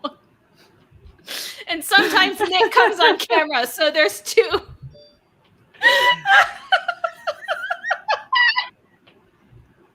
You must admit, Cecelia, that the mod chat has slowly become less cis as the pandemic has come on. It actually has become less cis as the pandemic has gone on. Less people in mod chat are cis now than when we started the fucking mod chat. So we're just kind of waiting for the holdouts. Ooh, we're waiting for the I do think we should make them read the gender manifesto, like the manifesto. I think that was the thing that I was told. Anyway, I had a point that was on topic. Remember, kids, queer people are never capitalists. So there are 2 kinds of ways. There are 2 ways to value things: instrumental and terminal value. And instrumental or terminal value is like I value this because it's a thing I care about. Terminal value is I value this because it will help me get something that is my terminal values. Straight talk just does instrumental value because they assume a common set of terminal values because they assume that everybody's on the same cultural page as them. Whereas non-straight talk, there's always like a shade of acknowledgement of like, if these are your terminal values, this is a way to pursue them. Like, hey, if you want to be a successful artist, here's some advice for how to pursue art. Is like that acknowledges the possibility of not wanting to be a successful artist. But like this video is just like, listen, everybody wants money. So here's how you do that. Everybody wants to live in a huge fucking mansion and be some kind of mansion baron. I just want a small house that I can physically take care of by myself. Like, I'm frightened of houses that have too many rooms because I'm like, how will I clean this? Because it won't be possible sometimes. An army of children. Just make that. I feel like that was a very straight talk advice you just gave me. I was like, just have kids to do the work for you. It's fine. You don't have to like them. They're just there to sweep. It's an ironic joke because my children don't clean. Let's be real. Yeah, I feel like that's like you were giving. That's the thing is like possible the straight talk version of like the queer version of this is the irony being embedded in the joke in the first place. The straight talk version of it is the sincere joke that you should have, like the sincere line that you should have children because they will do labor for you, and then later the sincere line that children don't do any work and they are useless. Like I just said my children don't both of clean. those ideas simultaneously in their head, but do not reconcile them into one ironic joke. My children do plenty of work. They're just not cleaning. Yeah, they do things like spontaneously appear on a branch outside of your window, fully feral, and like patting on like one puddle for an hour. Winnie has made so many houses for Cecelia to review on Sims that we had no idea how to get to you. Yeah, look into the gallery. I would like you to highlight the second last comment George said. Yes, we 100% are recruiting people to join our trans army. You can find the information in our Discord. Unironically, a lot of people came out as either trans or neurodivergent from the pandemic because somehow not being perceived suddenly changed their ability to perceive themselves. Just give space. I just want to put this out there for straight talk people who make their way to this live. Was being ironic. That's a thing that like queer. It's a way that queer people tell jokes. Is we say things that aren't true. Like if we mention the Down with Cis bus, it is not an actual bus painted with Down with Cis on the side that we all get on. If my coworkers can realize that me announcing that my gender is Kevin Smith as a grip, y'all can realize this is irony. Yeah. Okay, that's a stochasticity problem. Like your coworkers are a discrete set of specific humans. People who might watch this video is a like hypothetical distribution of all possible people. And that distribution does contain people who wouldn't have got that joke. So now I'm going to take this chance to dunk on TX of tell me you've never interacted with a grip without telling me you've never interacted with a grip. What is a grip? TX is okay. Listen, we're gonna move to the next fucking thing. I love when Iz tells jokes that are objectively like somehow not far enough and also wrong. It's great. The fuck is the next one? Jade? I think we just have Cash.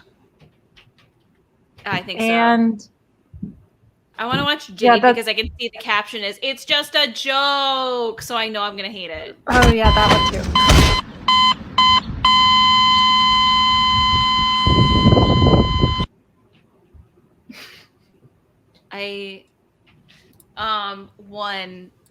Sometimes I feel like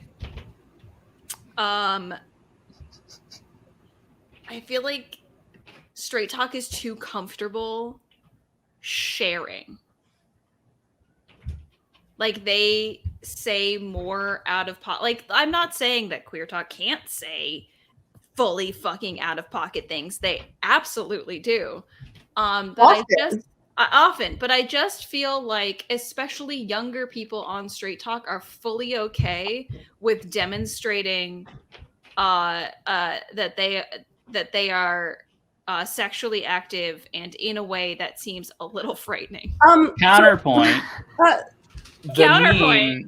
The meme, but bro, I don't think it's a joke anymore. I didn't get a lot of that meme. Okay. I get like 2 of those a day. About the straight talk is really comfortable oversharing when it comes to abuse and like normalizing sexual assault and like danger within relationships. Queer people have gotten way too comfortable. okay with talking about their kinks. Way too okay with it. And their childhood trauma. Yeah. Yeah. And that's the thing is that TikTok was on a line of like, what is it communicating? Why exactly. Is she think good sex is just like you get flopped the fuck around and then you disappear? Yeah, and like you get dragged off the bed. Like, what happened? Yes, she did. We know she did because the caption is LMFAOAOAOAO a just a joke E. So she had the foresight to recognize that there were going to be people who would take this seriously and respond badly to that fact. Yeah. Merhabi, it's not that the video makes sense or not. StraightTok videos do make some kind of sense in the context that they're in. It's just like when you look at it from any other viewpoint, you have questions about the other things it's implying. On television, on mainstream television, it would fit right in. If in real life, you'd be like, I'm concerned. I have so many questions about why she just gets like smacked face down on the bed. Like, at what point is it okay to just like get smacked down on the bed so hard you have like recoil? So like, why did you go like, wait, stop, no, wait, hang on. So I recently started a new account. I'm not going to tell anyone what the name is because I told everyone in mod chat they need to find it.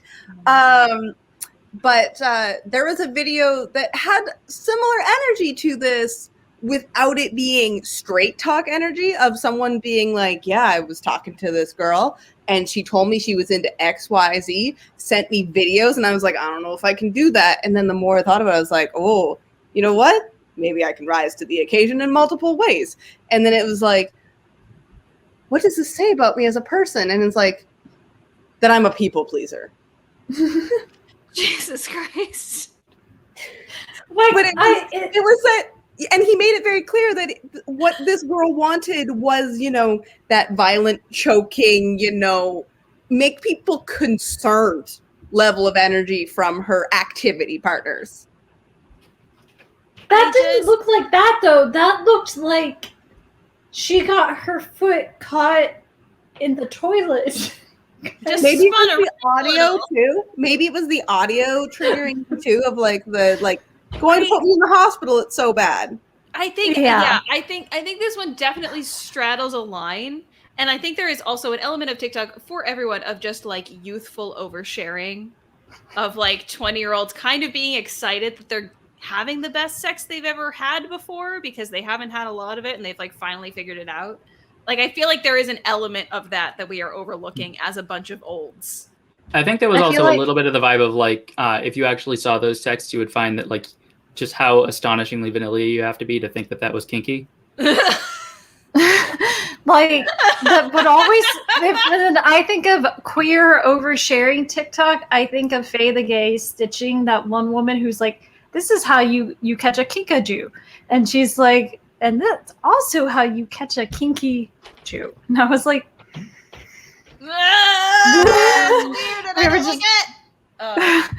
thank you, Faye.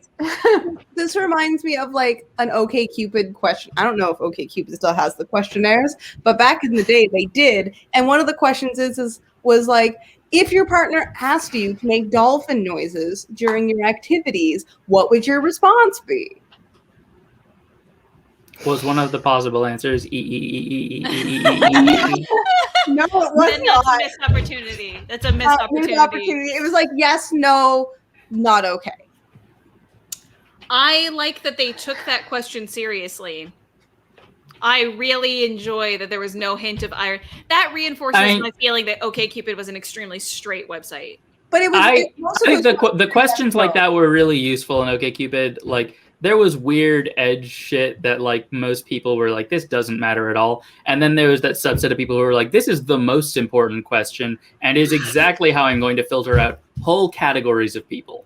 That's very fair. Like one of my absolutely nots was if they answered the like it's okay to critique other people's grammar just like in casual like interactions with yes, definitely.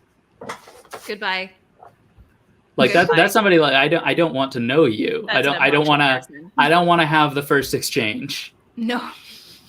The interesting part about the OkCupid questions was that the answers were standardized. You couldn't like pick your the answers for the questions weren't customizable at the time. It might have changed now. I have no idea. I haven't been on it.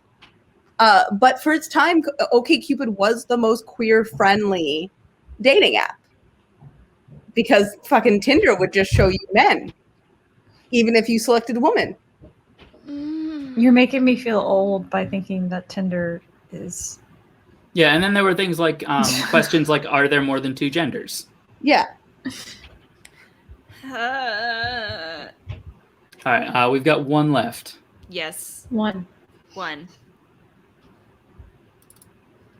Man was at a restaurant when the waiter asked him, "Would you like to see a menu, sir?" The man says, "I'm blind. Just bring me one of your dirty forks. I'll smell it and I'll order." The waiter was confused, but he went to the kitchen, grabbed the fork, and returned to the blind man. The blind man smells the fork and says, "Yes, I'll have the lamb with the seasoned potatoes and the spring vegetables." The waiter thought this was amazing and brings the man his food. The blind man ate and left. 2 weeks later, the blind man returns to the restaurant. The waiter, wanting to know how good his smell is, quickly went to the kitchen where his wife Brenda was cooking. He said, "Do me a favor, take this fork and rub it all over your private part," which she did. The waiter went to the blind man and gave him the fork. The blind man smells the fork and says, "Oh, interesting. I never knew Brenda worked here." You know, my favorite part of that. I'm sorry, content warning ableism. Yeah. I think my favorite part of that was the fact that it wasn't even his original sound. He heard that joke and he said, "Wow, that is such a good joke that I am going to do an entire elaborately filmed skit around that joke." My favorite part of that was my wife Brenda rubs fork, smells it, aghast. And then when blind man smells it, sticks it in the mouth, goes, It's out of the fellas, is it gay? Is it gay? To enjoy vaginas. Is it gay? I can't tell you guys. So like is StraightTok ableist by default? That's the question I have. Yeah, because I think disability is in this context, in the way that we're using the term straight here, disability is a form of not straightness. Yeah, I'm also stuck on the fork in vagina part. I too am stuck in putting. The other thing is that in straight culture, ableism is something that is fully accepted as funny. Yes. The number of times that I got banned from Facebook recently for an entire 4 days, simply because I told someone, "Hey, maybe stop being ableist and saying you should take your meds." That's a really ableist thing to do, making fun of disabled people that way. And she was like, "Just because you take meds every single day doesn't mean you're disabled." And I was like, "Whew, someone's got some internalized ableism there." That comment, internalized ableism, banned from Facebook for 3 days. Mm-hmm. Yeah, if we're contextualizing this as StraightTok reflects normative values, yes, StraightTok is inherently ableist. That also means StraightTok is also inherently racist.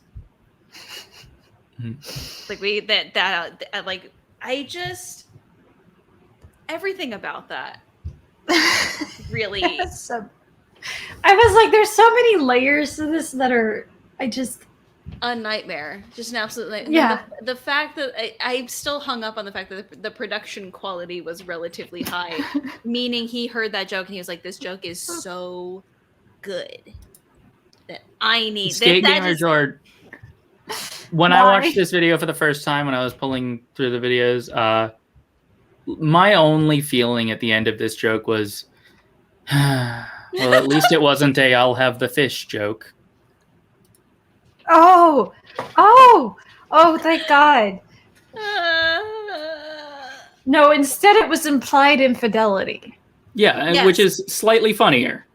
Like, still doesn't rise to the level of I am happy that I saw this, but like, I am less disgusted that this joke exists. I'm a little disgusted in that like the butt of the joke is like this guy is getting cheated on by like some blind dude. Because that's also like an undercurrent of the joke is like, it's funny because he's disabled. I have to give Sadie water. She's putting her foot in her bowl and moving it around. I will be right back. We broke Cecelia. Do we want to show some not straight talk stuff just to try and illustrate what isn't straight talk or what I think isn't straight talk? Because I have to admit, after going and finding straight talk content, I felt better about my own For You page suddenly. Like I was like, oh, it's kind of funny again. I don't think that they don't like each other, but I think they are culturally obligated to not believe that they like each other.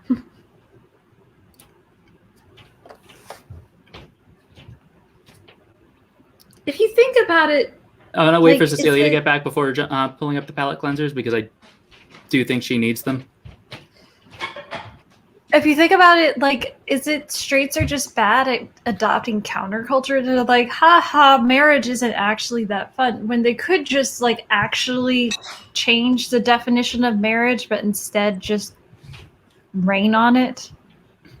No, only default settings. No knobs are adjusted. That's only allowed. That's all that's allowed. There's no right. adjustment. Cecelia, we're doing palette cleansers. Ooh!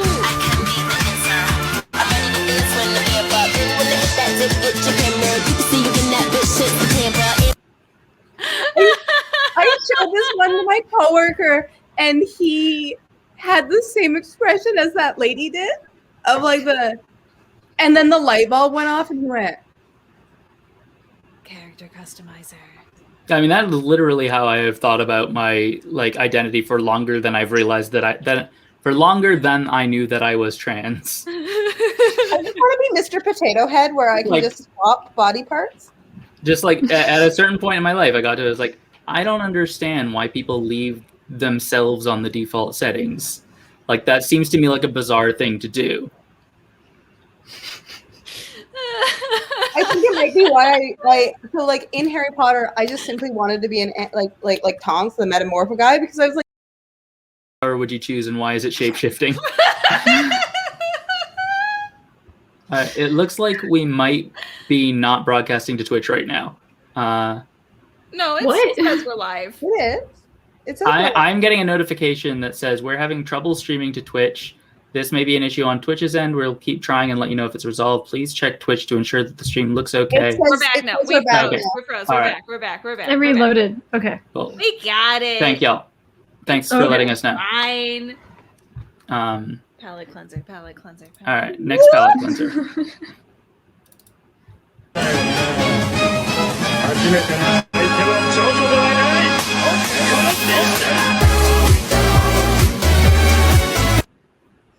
I just like that. When did the video pose and figure skating become such a thing? Because this is like the 15th video I've seen. The Olympics did it first. The Olympics video did it. No, they did. They really did. JoJo poses feel to like the JoJo pose videos feel to me like something that fits in really well in both straight and non-straight TikTok, because like if you're on non-straight TikTok, you understand the multiple layers of media reference and like the bit you're doing by doing that. And on straight TikTok, that's just a cool gymnastics thing. It's and true. like showing off a cool gymnastics thing is a straight thing to do. It is universal. Which I think like many of those videos work on all of TikTok. Not all of them, because some of them are much more visibly queer. I mean, much like toddler holding screwdriver as if she is about to murder her father. All right, next one. Hey, don't move. I said don't move. Do I look like I'm moving to you? Give me all your cash now. What year do you live in? 2010? Then give me your debit cards. I only have Apple Pay. Fine, just give me your necklace. It's fake. Your earrings? Also fake. How about I just shoot you and take your... What do you do?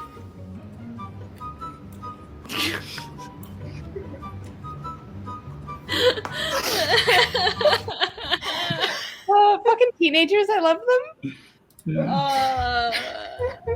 Oh god. It's fake. Takes picture, posts.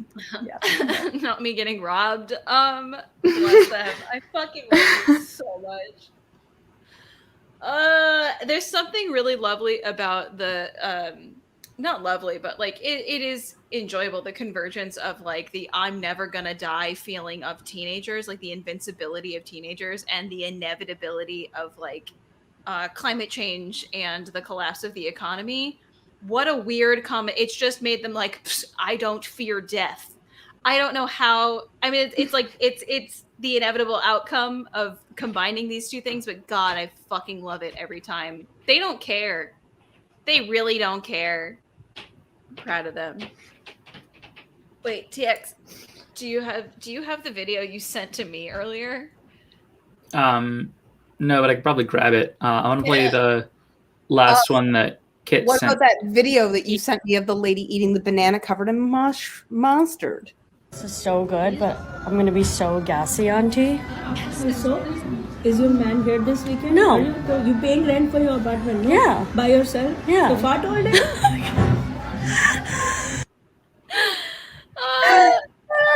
That also has excellent crossover appeal in that like StraightTok can find the humor in that of like, I don't fart in front of men. And we can find the humor in like, yeah, fart all day, fuck it, who cares?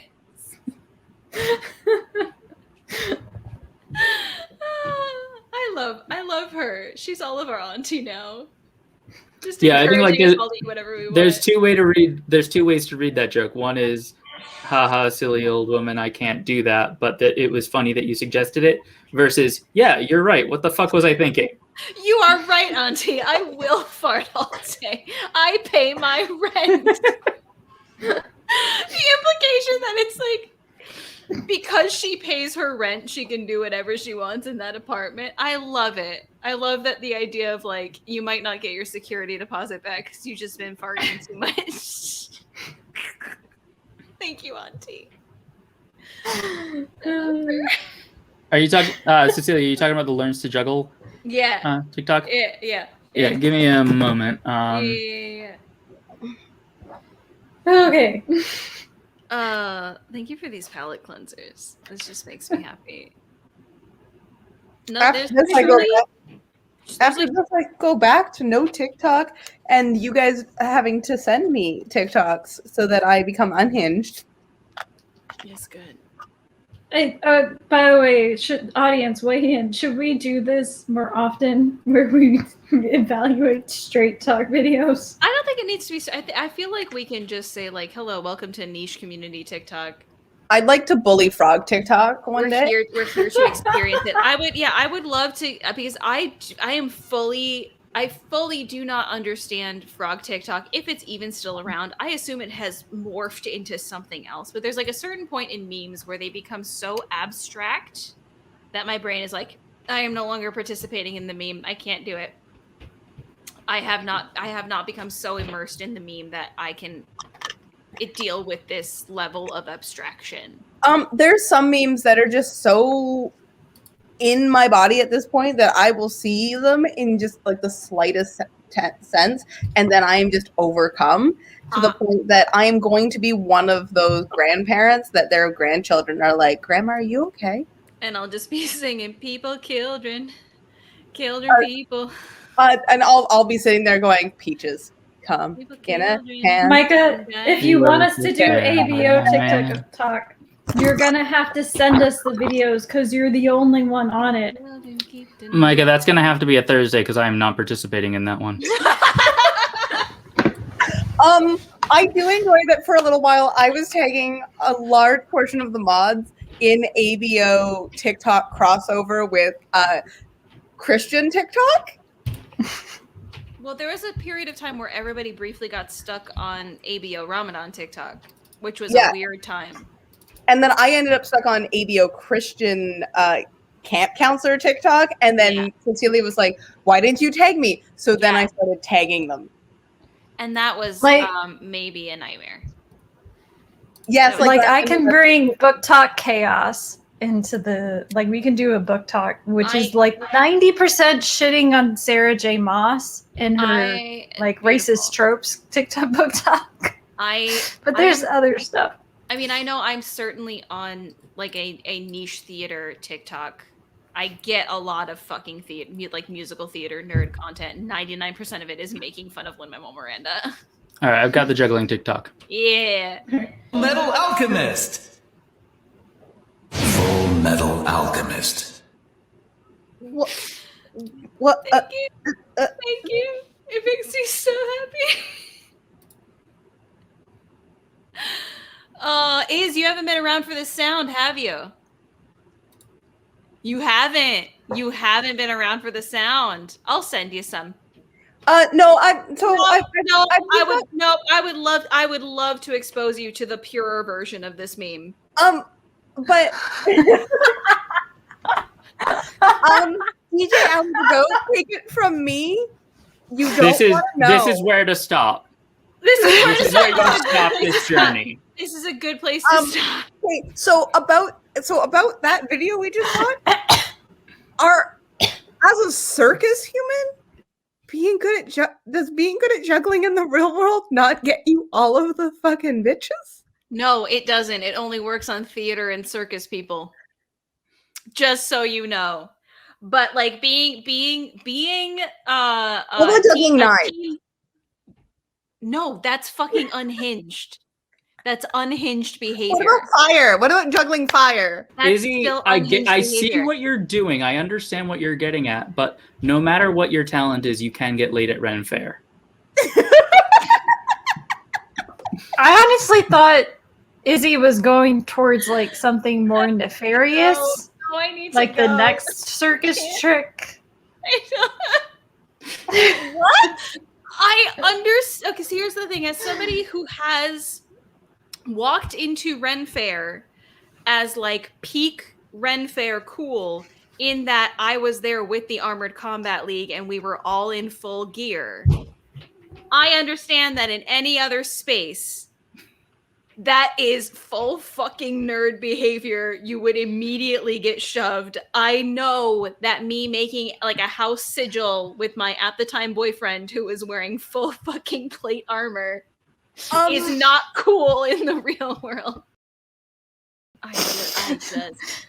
Jesus Christ. We gotta end the stream. We're very far. And we should more than Micah's like we've reached the part of the stream where Cecelia remembers how unhinged the mods she collected are. This does inevitably happen at some point. We are 2 hours and 10 minutes into an hour-long stream, so is D&D this Thursday?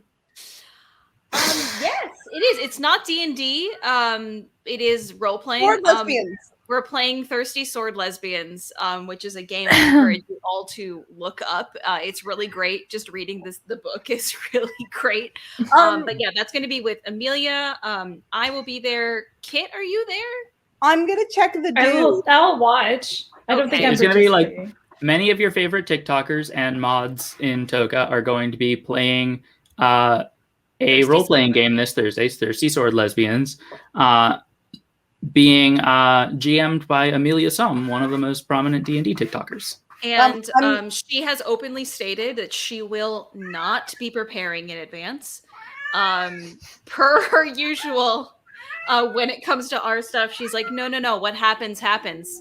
And we deal with it when it does. So I'm really, really excited Yeah, George, this is like the most coherently planned programming we've had for this like 4 live streaming since our first 12-hour live stream on a different account. There is a small chance, like a 5% chance, maybe a 10% chance that I will in fact be there on Thursday, because the dude says we start at 11 a.m. estimated. There's no BG that day. So I may be here. I may not. Who knows? I might be in a hotel room. Who knows what I will be doing? God. All right, I am going to end the stream, and I want to remind the mods that I am streaming on 2 platforms right now, so don't start saying shit you don't want people to hear until I've signed out of both of them. Good night, everyone. Thank you for being here. Good night.